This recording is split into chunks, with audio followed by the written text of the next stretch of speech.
ঈদের জন্য ২ মিনিটের একটা আই লুক দেখাচ্ছি। আই লুকটা করতে যত সহজ, দেখতে কিন্তু ততটাই এলিগেন্ট লাগবে।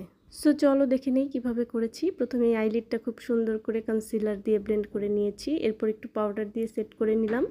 এরপর হচ্ছে আমি আইশ্যাডো প্যালেট থেকে একটা ট্রানজিশন কালার নিয়ে আইলিডের উপরে খুব সুন্দর করে ব্লেন্ড করব। আমি এটা পুরো আইলিডের উপরেই ব্লেন্ড করব।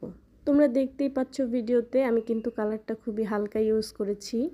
খুব সুন্দর করে ব্লেন্ড করতে হবে একদম পুরো আইলিডের উপরে, এবং চোখের নিচেও খুব সুন্দর করে ব্লেন্ড করে দিব।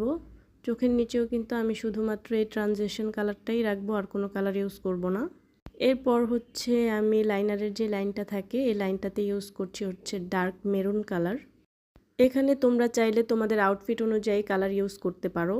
এতে কিন্তু তোমার ড্রেসের সাথে লুকটা একদম পারফেক্ট হবে। আর এই আই লুকটা তোমরা করতে পারো শাড়ির সাথে, অথবা থ্রি পিসের সাথে, অথবা ওয়েস্টার্নের সাথে, যে কোনো ড্রেসের সাথেই কিন্তু এটা অনেক ভালো যাবে, কারণ এই আই লুকটা কিন্তু একদমই সিম্পল অ্যান্ড স্যাটেল। এরপর হচ্ছে আমি আইলিডের মিডলে হচ্ছে তোমার একদম হালকা কালারের একটা শিমার ইউজ করছি। আমি এখানে হচ্ছে এভারলির যে ক্রোম বুকটা আছে এখান থেকে পিঙ্ক কালারের একটা পিগমেন্ট ইউজ করেছি। এরপর হচ্ছে আমি ইনার কর্নারটা হাইলাইট করে নিচ্ছি এই ক্রোম বুক থেকেই একটা হোয়াইট কালারের পিগমেন্ট দিয়ে। একই সাথে আমি হচ্ছে ব্রো বনটাও হাইলাইট করে নিচ্ছি। এরপর হচ্ছে আমি চোখের ভিতরে একটু নুট কালার কাজল দিয়ে নিলাম, যেহেতু এটা একটা সিম্পল আই লুক।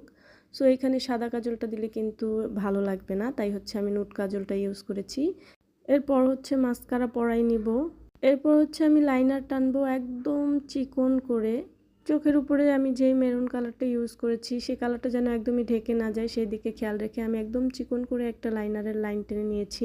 আমি জাস্ট ল্যাশ লাইনটা কাভার করে নিচ্ছি আইলাইনারটা দিয়ে। এরপর হচ্ছে ল্যাশ লাগাই নিলেই কিন্তু আমার আই লুক একদম কমপ্লিট। ফুল লুকটা তোমাদের কাছে কেমন লাগলো কমেন্ট করে জানিয়ে যেও।